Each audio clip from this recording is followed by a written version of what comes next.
تو یہاں جو ہے یہ نہیں کہا کہ اللہ تعالیٰ فلاں کی طرح نہیں، اس طرح نہیں، ان عیوب سے پاک، یہ نہیں کہا کہ، بلکہ عام بات نفی کر دی گئی ہے کہ اللہ تعالیٰ کے مثل کوئی نہیں ہے۔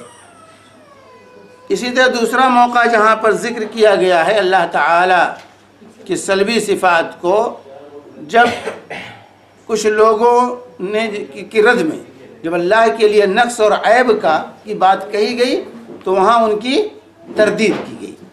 جب اللہ کے لیے نقص اور عیب کو لوگوں نے مانا اور اس کو ثابت کرنا چاہا تو اللہ تعالیٰ نے اس کی نفی کی ہے۔ ان دعوا للرحمن ولدا وما ينبغي للرحمن ان يتخذ ولدا، سورہ مریم آیت نمبر 91 اور 92 میں جب لوگوں نے، کفار نے یا نصارہ نے اللہ کے لیے بچہ ہونے کا عقیدہ دعویٰ کیا کہ اللہ کے لڑکا عیسیٰ اللہ کے بیٹے ہیں، یا اسی طرح جو ہے کفار مشرکین عرب نے جب یہ عقیدہ ظاہر کیا، یہ کہا کہ فرشتے اللہ کی بیٹیاں ہیں، تو ان کی تردید کرنے کے لیے نفی کی گئی کہ ان دعوا للرحمن ولدا، کہ ان لوگوں نے رحمان کے لیے لڑکا یا لڑکی ہونے کا دعویٰ کیا ہے۔ وما ينبغي للرحمن ان يتخذ ولدا، لیکن رحمان کے لیے مناسب نہیں ہے کہ وہ لڑکا یا لڑکی بنائے اپنے لیے۔ تو یہاں جو نفی کی گئی لڑکا نہ ہونے کی، یہ سلبی صفت ہے۔ اللہ کے لڑکا لڑکی نہ ہونا یہ اللہ کے سلبی صفات میں سے ہے۔ تو یہاں جو ذکر کیا گیا یہ سلبی صفت، یہ لوگوں کے جو ہے غلط عقیدے کی تردید میں، غلط اتہام کی تردید میں اللہ تعالیٰ نے یہاں اس سلبی صفت کو ذکر فرمایا۔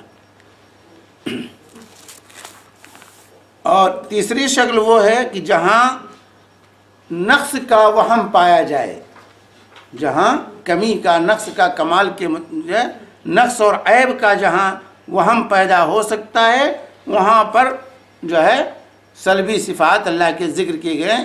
جیسے سورہ دخان میں آیت نمبر 38 میں اللہ فرماتا ہے وما خلقنا السماوات والارض وما بینہما لاعبین۔ اسی طرح سورہ قاف آیت نمبر 38 میں اللہ فرماتا ہے وَلَقَدْ خَلَقْنَا السَّمَاوَاتِ وَالْأَرْضِ وَمَا بَيْنَهُمَا فِي سِتَّةِ أَيَّامٍ وَمَا مَسَّنَا مِن لُغُوبٍ۔ تو یہاں پر اللہ تعالیٰ فرما رہا ہے کہ ہم نے آسمان کو، زمین کو اور ان کے درمیان جو چیزیں ہیں ان کو کھلونے کے طور پر نہیں بنایا ہے۔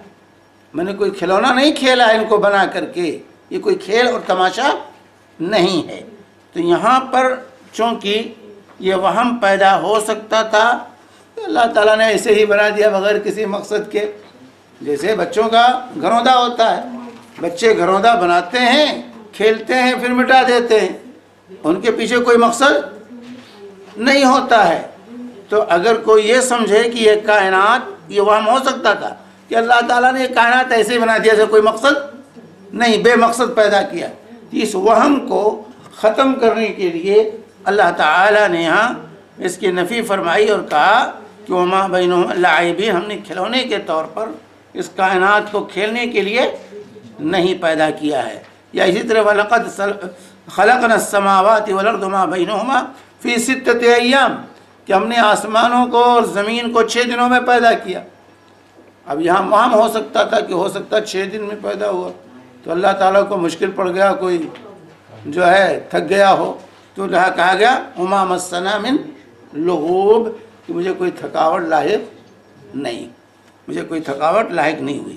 تو یہ 3 شکلیں ہیں جہاں سلبی صفات اللہ تعالیٰ نے ذکر کیے ہیں کہ یا تو جو ہے کمال کے عموم کو بیان کرنا مقصد ہے، یا کسی اعتراض کا جواب دینا مقصد ہے، کسی غلط عقیدے کی نفی کرنا مقصد ہوتا ہے، یا تو جو ہے کسی وہم پیدا ہو سکتا تھا، اس وہم کو دور کرنے کے لیے اللہ تعالیٰ نے سلبی صفات ذکر کیے ہیں، سلبی صفات جو ہے ذکر کیے۔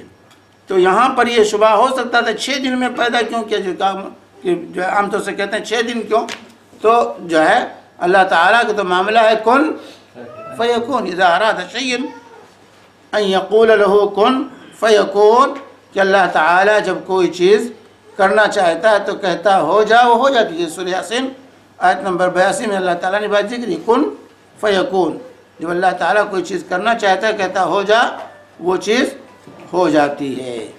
تو جو ہے یہاں چونکہ یہ 6 دن کا ذکر ہے، اس لیے یہاں وہم ہو سکتا تھا کہ جو ہے کہ 6 دن لگیں، اس کا مطلب اللہ کو محنت پڑی ہے، مشقت لاحق ہوئی ہے، تھکاوٹ ہوئی ہوگی، تو اس وہم کو دور کرنے کے لیے کہا گیا وما مسنا من لغوب، کہ اللہ تبارک و تعالیٰ کو کوئی تھکاوٹ لاحق نہیں ہوئی۔ اس لیے اللہ نے 6 دن نہیں لگائے زمین و آسمان کو پیدا کرنے میں، کہ اللہ کے لیے جو ہے اس کا پیدا کرنا کوئی مشکل تھا، جو ہے اسباب نہیں تھے یا کوئی ایسی چیز تھی اس کے لیے 6 دن لگائے، نہیں۔ 6 دن میں دوسری مصلحت ہے۔ اللہ تعالیٰ کا ہر کام حکمت پر مبنی، ہر کام میں اللہ کے حکمت ہے۔ اللہ تعالیٰ اسباب کا محتاج نہیں۔ ان 6 دنوں کا اللہ زمین و آسمان کو پیدا کرنے کے لیے اللہ تعالیٰ ان کا استعمال کر جو ہے محتاج نہیں تھا، لیکن پھر بھی اللہ تعالیٰ نے 6 دن لگائے ہیں۔ اس میں حکمت ضرور ہے، گرچہ وہ ہم حکمت نہ جانیں، گرچہ ہم وہ حکمت نہ جانیں، لیکن اس میں کوئی حکمت ضرور ہے جس کی خاطر اللہ تعالیٰ نے زمین و آسمان کو 6 دنوں میں پیدا کیا۔ اب اس میں لوگوں نے بحث کی یہ 6 دن کون تھے؟ یہی 6 دن جو ہمارے ہاں ہیں، یا جیسے کہ جو ہے 1000 سنہ اللہ تعالیٰ کے یہاں ایک دن جو ہے 1000 سال کے برابر ہے۔ اللہ کا ایک دن ہمارے 1000 سال کے برابر، جیسے کہ قرآن میں اللہ تعالیٰ نے اس کو واضح کیا ہے۔ تو بعض لوگوں نے کہا نہیں، وہ دن مقصود ہے جو ہے ان یوما عند ربک کالف سنۃ مما تعدون، سورہ حج آیت نمبر 47 میں اللہ کہتا ہے کہ تمہارے رب کے پاس ایک دن 1000 سال کے برابر ہے تمہارے اعتبار سے، تم جو شمار کرتے ہو سال اور دن، اس کے اعتبار سے اللہ کے یہاں ایک سال تمہارے سال کے اعتبار سے 1000 سال کا جو ہے ایک دن ہوتا ہے۔ ایک دن اللہ کے یہاں تمہارے اعتبار سے جو ہے 1000 سال کا ہوتا ہے۔ تو یہ جو ہے بعض لوگوں نے یہ رائے جو ہے دی ہے، لیکن صحیح بات یہ ہے کہ یہ اللہ تعالیٰ نے یہاں پر ہم جو ہے بندوں سے گفتگو کی ہے، بندوں کے لیے بیان کیا ہے۔ اس سے مقصود جو ہے راجح قول یہی ہے کہ یہی ہمارے دن، یہی ہمارے دن ہیں، جیسا کہ دوسری حدیث کے اندر کہ ہفتے کے دن یہ پیدا کیا، اتوار کے دن یہ پیدا کیا، اور جو ہے فلاں دن یہ پیدا کیا، دنوں کو پورا تفصیل حدیث میں بیان کی گئی ہے۔ تو جو ہے اسے مقصود جو ہے یہی دن ہے، وہ دن 1000 سال والے دن مقصود نہیں ہیں۔ جو ہے اللہ تبارک و تعالیٰ نے ان دنوں کو مقدر کیا تھا، اور اس میں جو ہے ان چیزوں کو مقدر کیا، تو اس کا ادراک ہم نہیں کر سکتے، اس کا ادراک ہم نہیں کر سکتے ہیں۔ اللہ عالم، اللہ بہتر جانتا ہے۔ تو یہاں پر جو ہے یہ 6 دنوں میں جو ہے پیدا کرنے کا مطلب یہی دن ہے جو ہمارے دن ہے، اور اس کے اندر حکمت ہے کہ اللہ تعالیٰ قادر تھا کہ ایک دن میں پیدا کرے، لیکن ایک دن میں نہیں بلکہ کلمہ کن کے ذریعے پیدا کر دے، لیکن اس کے باوجود اللہ تعالیٰ نے 6 دنوں میں پیدا کیا۔ بعض علماء نے یہ حکمت بیان کی ہے تاکہ ہمیں اور آپ کو درس ملے کہ اللہ قادر ہوتے ہوئے بھی 6 دن لگایا، تو ہمیں بھی جلد بازی اپنے کاموں میں نہیں کرنی چاہیے، جلد بازی نہیں کرنی چاہیے۔ کوئی بھی کام سوچ سمجھ کر کے پورے پروگرام کے تحت، پوری تیاری کے ساتھ، اہتمام کے ساتھ کرنا چاہیے۔ آج کیا ہوتا ہے، جلد بازی میں معاملہ خراب ہو جاتا ہے، جلد بازی میں جو ہے لوگوں کا معاملہ خراب ہو جاتا ہے۔ تو کاموں کے کرنے میں جلد بازی، العجلۃ من الشیطان کہا گیا کہ جلد بازی یہ شیطان کی طرف سے جو ہے، تعنی جو ہے یہ رحمان کی طرف سے، اور عجلہ جلد بازی یہ شیطان کی طرف سے ہوتی ہے۔ تو جلد بازی میں معاملہ خراب ہوتا ہے۔ کوئی بھی کام کرنا تو پہلے پلاننگ ہو، پورے سوچ سمجھ کر کے، اور اس کو پورے اہتمام کے ساتھ انسان کو کرنا چاہیے۔ بہرحال یہ علماء نے ادراک کیا ہے، یہ کوئی جو ہے وہ نہیں۔ تو یہ جو ہے چھٹا اصول جو بیان، چوتھا اصول کی صفات ثبوتیہ، یہ صفات مد ہیں، یہ زیادہ ہیں، اور صفات سلبی جو ہیں یہ کم ہیں۔ لیکن اہل بدعت کہ جو عقائد ہیں جہمیہ یا اسی طرح پھر معتزلہ اور دوسرے لوگوں کا یا متکلمین کا اشاعرہ اور ماتریدیہ وغیرہ کا، تو ان کے ہاں نفی زیادہ ہے، اہل سنت کے ہاں نفی کم ہے، اس بات زیادہ ہے۔ ثبوتی صفات اہل سنت کے ہاں زیادہ ہیں، منفی صفات بہت تھوڑے ہیں۔ لیکن ان کے علاوہ اہل سنت کے علاوہ جو اہل بدعت ہیں، جیسے جہمیہ ہوئے، معتزلہ ہوئے، اور اسی طریقے سے جو ہے اشاعرہ ہوئے، ماتریدیہ ہوئے، ان تمام کیا جن کو متکلمین کہا جاتا ہے، علم کلام جن کا کہا جاتا ہے، متکلمین کیا جو ہے منفی صفات زیادہ ہیں ثبوتی صفات کے مقابلے میں۔ ثبوت میں سات کو مانا، حتیٰ کہ متکلمین اشاعرہ ماتریدیہ نے صرف سات کو مانا، باقی سب ان کے یہاں منفی ہی صفات، اللہ ایسا نہیں، ایسا نہیں، ایسا نہیں، ایسا نہیں، یہی کہتے ہیں نہ اوپر ہے، نہ نیچے ہے، نہ دائیں ہے، نہ بائیں ہے، سب کہاں ہے؟ تو کیا ہے بھائی؟ نہ جسم ہے، نہ عرض ہے، نہ یہ ہے، نہ وہ ہے، یہی سب بتاتے ہیں۔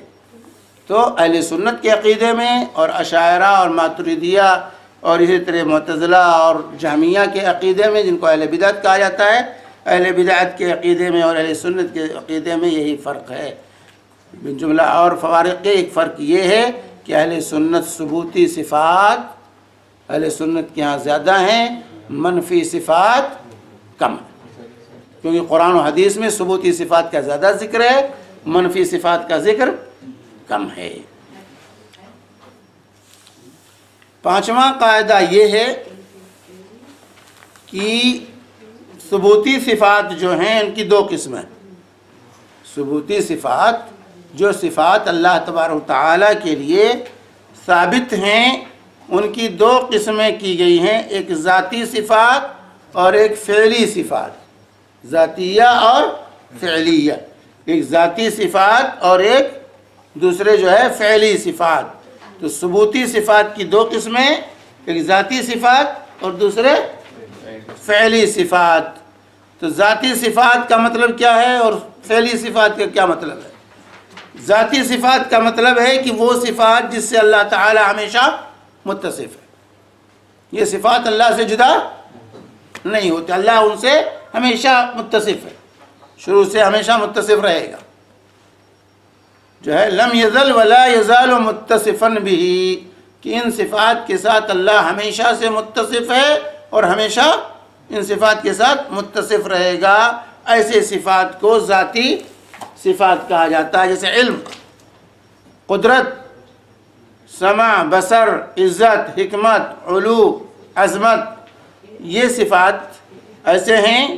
اسی طریقے سے وجہ، یدین، عین، جو ہے آنکھ، ہاتھ اور جو ہے چہرہ جو اللہ کے لیے ذکر کیا گیا ہے، یہ ذاتی صفات کہلاتے ہیں۔ ہمیشہ سے اللہ تعالیٰ ان سے متصف ہے اور ہمیشہ ان سے متصف رہے گا۔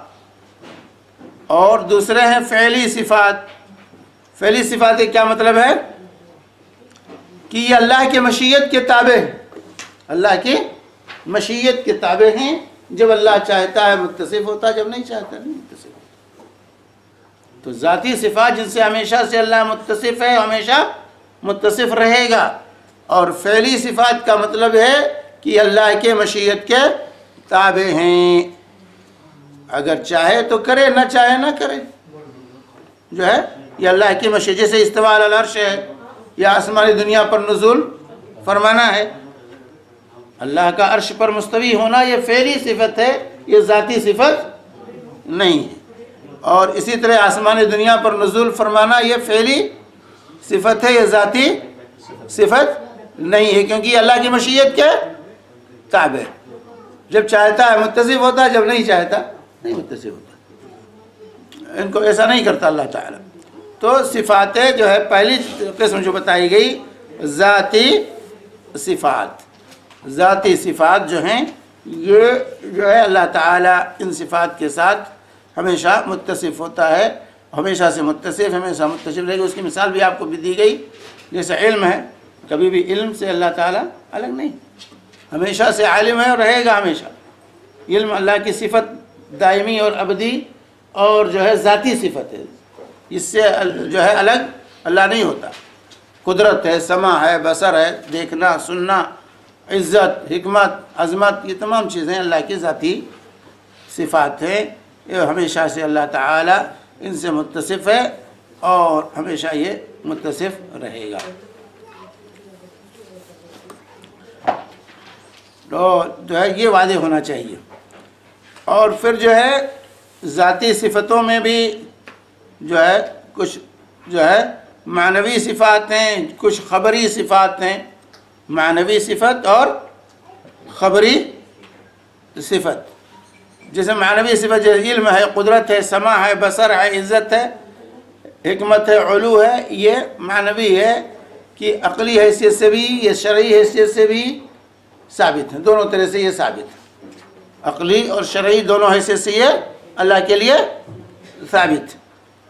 کچھ صفات ہیں جو شرعی حیثیت سے ثابت ہیں، قرآن و حدیث سے وہ ثابت ہے، جیسے وجہ ہے، یدین ہے، عینین ہے، آنکھ کا ہونا اللہ کے لیے، یا وجہ چہرے کا ہونا، یا اسی طرح ہاتھ کا ہونا، تو یہ جو ہے قرآن کی آیات سے ثابت ہے، یہ قرآنی آیات سے اور احادیث سے ثابت ہے۔ اس کو خبری صفت کہا جاتا ہے۔ خبری صفت یعنی قرآن و حدیث کی سے اس کا ثبوت ہے، گرچہ عقل اس میدان میں کچھ نہیں کر سکتی، عقل کا یہ میدان نہیں، تو ان کو خبری صفات کہتے ہیں۔ تو بہرحال جو ثبوتی صفات کی دو قسمیں آپ لوگ یاد رکھیے، ایک ذاتی صفت اور ایک فعلی صفت۔ ذاتی صفات کا مطلب ہے کہ اللہ تعالی ہمیشہ سے ان صفات کے ساتھ متصف ہے اور ہمیشہ متصف رہے گا، کبھی یہ صفات اللہ سے جدا نہیں ہوتے، ہمیشہ اللہ کے ساتھ لگی۔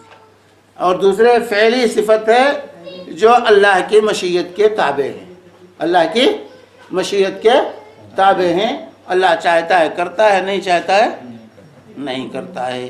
جیسے استوا، اس کی مثال جیسے استوا علی العرش اور جو ہے آسمانی دنیا پر نزول فرمانا، آسمانی دنیا پر نزول فرمانا۔ جیسے اللہ تعالیٰ انما امرہ اذا اراد شیئا ان یقول له کن فیکون۔ تو کلام، جیسے کلام جو ہے صفت کلام، کلام یہ اللہ کی صفت، کلام اللہ کی صفت ہے۔ کلمہ ربہ، کلمہ ربہ، یعنی موسیٰ سے ان کے رب نے کلام کیا۔ وکلم اللہ موسیٰ تکلیما، اللہ تعالیٰ نے موسیٰ سے کلام کیا۔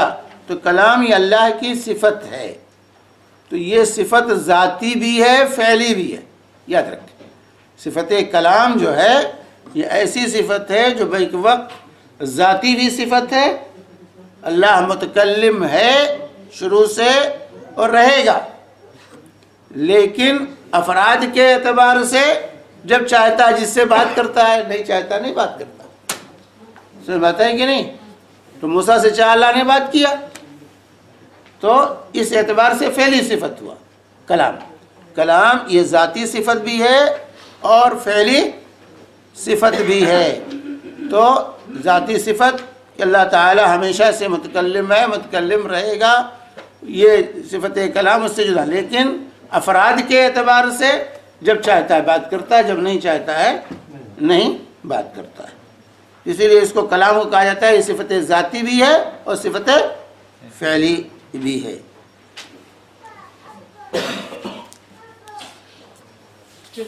خلق بھی اس میں ہے؟ ہاں خلق بھی اسی طرح ہاں خلق بھی ایک صفت ذاتی بھی ہے اور صفت فعلی بھی ہے۔ اللہ جب چاہتا ہے پیدا کرتا ہے، نہیں چاہتا نہیں پیدا کرتا، سمجھے؟ تو یہاں پر جو ہے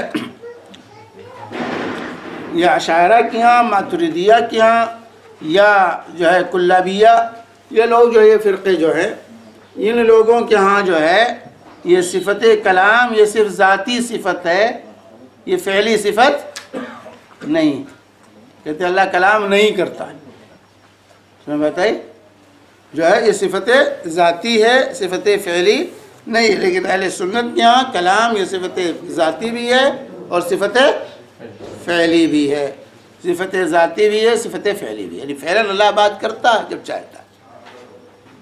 بھائی ایک ہوتا ہے کہ انسان کے اندر وہ صلاحیت ہے، لیکن وہ صلاحیت ہے کوئی انسان کے اندر کوئی صلاحیت ہوتی ہے، لیکن ہر وقت وہ صلاحیت کا اظہار نہیں کرتا۔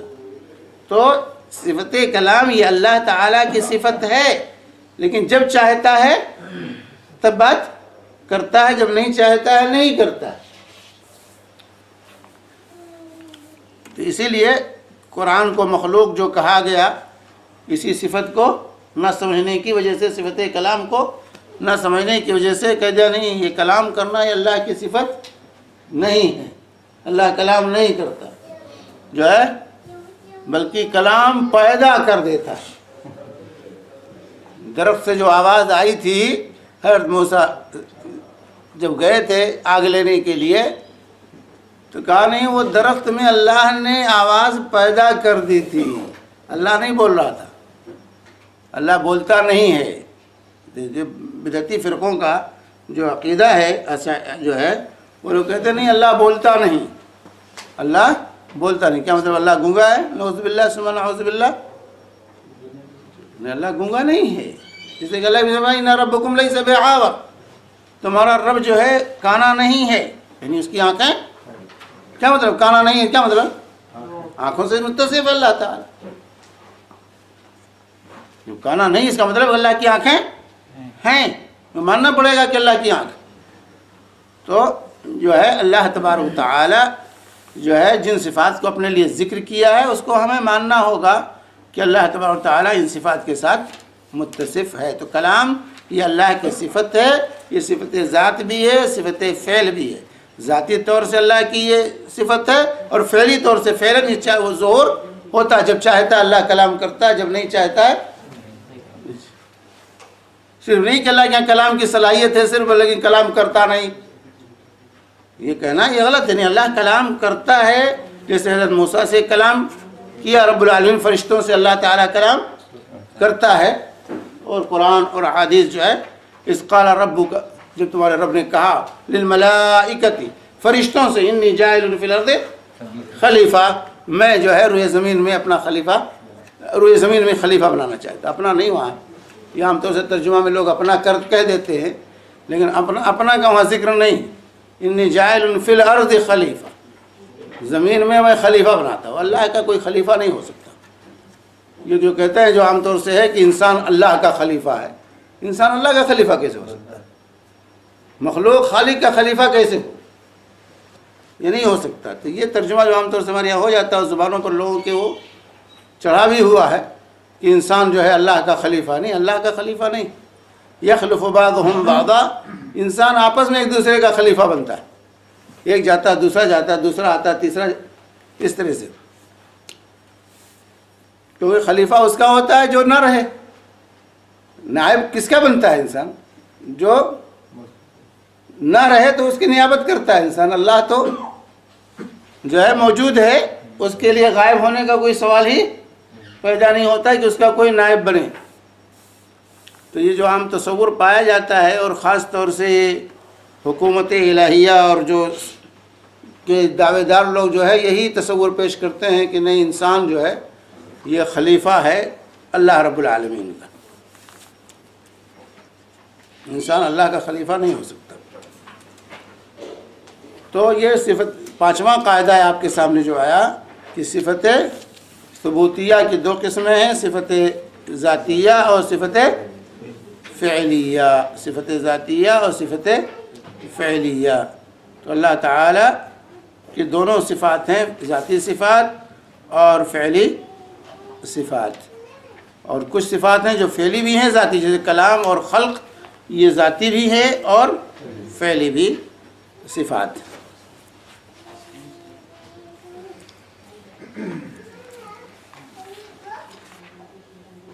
بات سمجھ میں آئی کہ نہیں؟ کوئی مشکل ہے؟ ہاں، اتنے میں بہت آسان کر کے بتاتا ہوں لوگوں کو، مشکل میں نہیں لے جاتا ہوں۔ اتنی موٹی موٹی چیزیں تو پتہ رہے گا کہ نہیں؟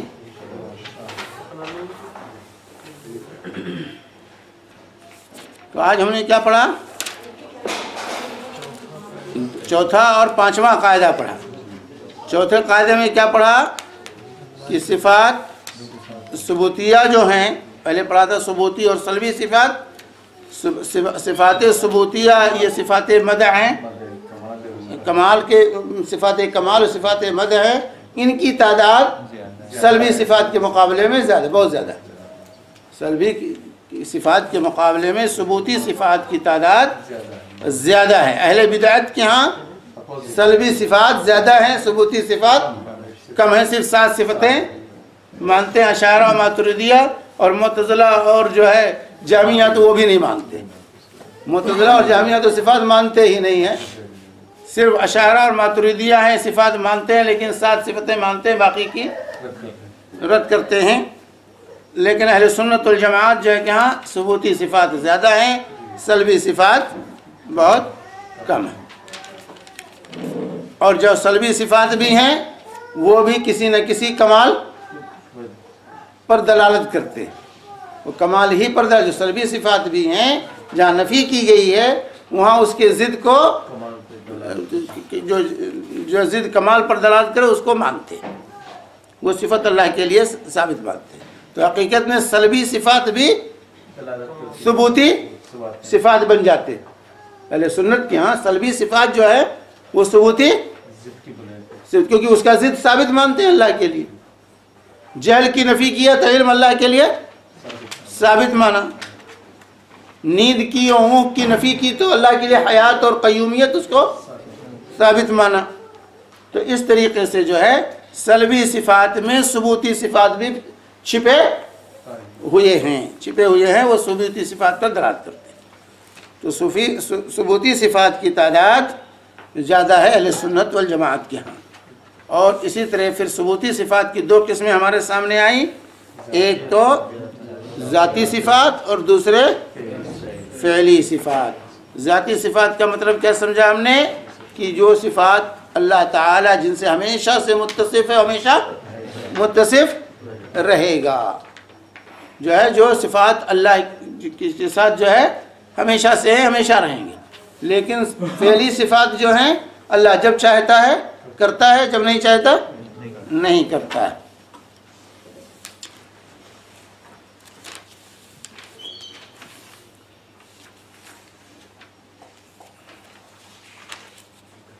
اب اس کے بعد جو ہے چھٹا قاعدہ جو یہاں پیش کیا ہے، اس چھٹے قاعدے میں یہ بتلانا مقصود ہے کہ صفات کو ثابت کرنے کے لیے 2 چیزوں سے احتراز کرنا ہوگا. صفات کے ثبوت مانتے ہیں ہم، لیکن 2 چیزوں کی نفی کرنی ہوگی. ایک تو تمثیل اور دوسرے تکییف. ایک تمثیل اور دوسرے تکییف. یہ چھٹا قاعدہ یہ بتانا چاہتے ہیں کہ صفاتی ثبوت ہیں، اہل سنت اس کو مانتے ہیں کہ اللہ کے لیے صفات ثابت ہیں، لیکن صفات کو ثابت کرنے کے لیے 2 چیزوں کی نفی ضروری ہے. ایک تمثیل کی اور ایک تکییف کی. اور تمثیل اور تکییف کی تعریف شروع میں ہم پڑھ چکے ہیں. شروع میں ہم نے اصطلاحات جو پڑھی تھیں اسماء و صفات کے سلسلے میں، اس میں تمثیل اور تکییف. تکییف کے مطلب کیفیت متعین کرنا، تمثیل کے مطلب مثال دینا، تشبیہ، اسی کو تشبیہ بھی کہتے ہیں، تمثیل کو تشبیہ بھی کہتے ہیں. تو تمثیل سے یعنی مشابہت سے بچنا کہ فلاں کی طرح ہے، اللہ کی یہ صفت فلاں کی صفت کی طرح ہے، تو یہ ہو گئی تمثیل. اور تکییف کہتے ہیں اس کی کیفیت کو یہ متعین کرنا کہ اس کیفیت سے اللہ کا چہرہ ایسا ہے، اللہ کا ہاتھ ایسا ہے، اللہ تو جو ہے اس کو اپنی طرف سے کوئی کیفیت متعین کرنا. تو نہ تو ہم کسی مخلوق سے اس کو تشبیہ دیں گے اس صفت کو، اور نہ ہی اس کی کوئی کیفیت متعین دیں. اسی لیے امام ابو مالک رحمہ اللہ نے کیا فرمایا تھا جب استوا علی العرش کے سلسلے میں پوچھا گیا کیف استوا، امام مالک رحمہ اللہ سے پوچھا گیا کہ اللہ عرش پر کیسے ہے، کیفیت پوچھی گئی. استوا علی العرش کی کیفیت جب امام ابو حنیفہ امام مالک رحمہ اللہ سے پوچھا گیا، اسی طرح امام ربیعہ سے بھی پوچھا گیا، تو امام مالک رحمہ اللہ کانپ اٹھے جب یہ سوال کیا گیا کیف استویٰ کہ اللہ تعالیٰ عرش پر کیسے مستوی ہے، تو امام مالک رحمہ اللہ کانپ اٹھے اور کانپتے ہوئے انہوں نے کہا الاستواء معلوم والکیف مجہول والایمان به واجب والسوال عنہ بدعۃ، کہ اللہ تبارک و تعالی عرش پر مستوی ہے یہ معلوم ہے، ثابت ہے، اس کا انکار نہیں کر سکتے کیونکہ قرآن میں اللہ نے اس کو بیان کر دیا، یہ ثابت ہے استوا۔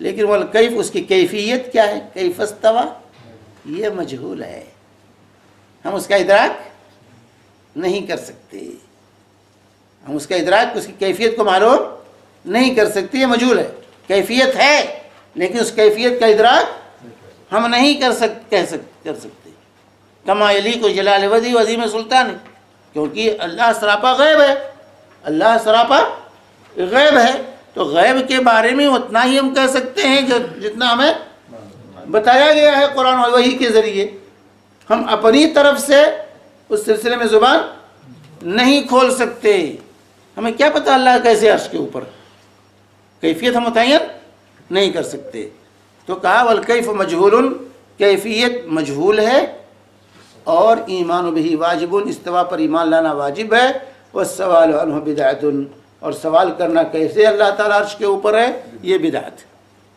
یہ بدعت ہے۔ صحابہ نے نہیں سوال کیا، صحابہ کے سامنے آئے، صحابہ نے یہ سوال نہیں کیا اللہ کیسے عرش کے اوپر، کسی صحابی نے اللہ کے رسول صلی اللہ علیہ وسلم سے نہیں سوال کیا، نہ صحابہ نے کیا، بتا کہ کفار مشرکین نے بھی سوال نہیں کیا، کفار مشرکین نے بھی سوال نہیں کیا کہ آپ کہتے ہیں اللہ عرش کے اوپر ہے تو کیسے ہے،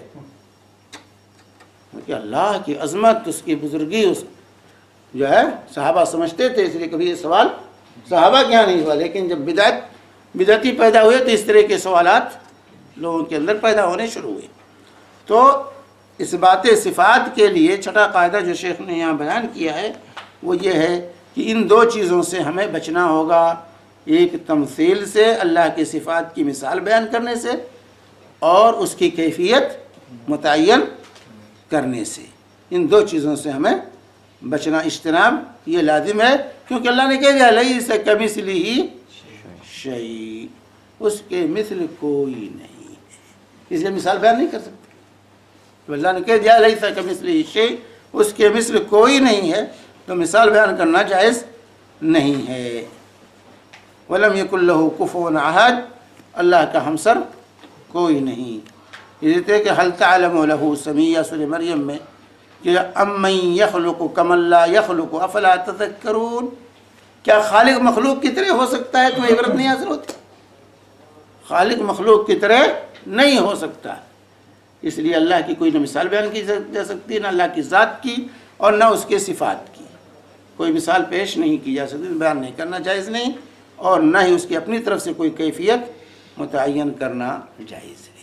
یہ ہے چھٹا قاعدہ جس کی تفصیل آئندہ آئے گی آپ کے سامنے، جس کا خلاصہ میں نے آپ کے سامنے رکھا ہے۔ اللہ تبارک و تعالی ہم سب کو پڑھنے کی توفیق عطا فرمائے اور اپنے عقیدے کو سنوارنے کی توفیق فرمائے، کہ اس کی روشنی میں اپنے عقیدے کو سنواریں اور یہ عقیدہ لوگوں کے اندر عام ہو، تاکہ لوگ اللہ کو پہچانیں۔ اللہ کی معرفت، آج سب سے بڑی خرابی ہے کہ اللہ کی معرفت لوگوں کو حاصل نہیں، اسی لیے اللہ کا خوف نہیں آتا، اللہ سے محبت نہیں پیدا ہوتی، کہ اس کے ذات و صفات کا ہمیں علم ہی نہیں، اس کے ذات و صفات کا اگر صحیح علم ہوگا تبھی محبت پیدا ہوگی اور تبھی اللہ کا خوف ہمارے دلوں کے اندر آئے گا۔ تو جنت تو اللہ کے جو ہے آج محبت پیدا ہوتی ہے نہ خوف، کیونکہ ہمیں اللہ کا معرفت ہی نہیں، دھندلا سا تصور ہے اللہ رب العالمین کا، اس کے ذات و صفات کا کوئی تصور نہیں، اس کی عظمت کا تصور اگر کر لے انسان تو بھائی اللہ تعالی کی عظمت دیکھیے کہ عرش اور کرسی کا جو ذکر ہے قرآن میں، وسع کرسیہ السماوات والارض، اللہ کی کرسی نے آسمان و زمین کو اپنے گھیرے میں رہ دیا، تو عرش کا کیا عالم ہوگا، اور اس عرش کے اوپر رب جو ہے اس رب کی عظمت کا کیا عالم ہوگا، تو پھر بھی خوف نہ طاری ہو انسان کو، اگر یہ عقیدہ ہو جائے صحیح استواء علی العرش کا، تو اللہ کی عظمت لوگوں کے ذہن و دماغ میں بیٹھ جائے گی، کہ اللہ کس قدر عظیم ہے، عظمت کا حامل، اور اس کو دلوں میں بیٹھا رہے ہیں، اور اس کو جو ہے کہیں بیٹھا دیتے ہیں، کہتے اللہ ہر جگہ ہے۔ جب اللہ کا عرش اس کائنات میں نہیں آ سکتا تو اللہ تبارک و تعالیٰ اس کائنات کے اندر کیسے گھسے گا؟ اللہ اتنا عظیم ہے کہ یہ کائنات اللہ کے لیے، نہ اللہ تعالیٰ اس کائنات کا محتاج ہے اور نہ یہ کائنات اللہ کے لیے جگہ ہو سکتی ہے۔ تو بہرحال انشاءاللہ یہ جو ہے چھٹا قاعدہ انشاءاللہ آئندہ پڑھیں گے ہم تفصیل سے۔ اللہ تبارک و تعالیٰ ہم سب کو اپنا عقیدہ سنوارنے کی توفیق عطا فرمائے۔ دو قاعدے اور چھٹا اور ساتواں کل آئندہ انشاءاللہ۔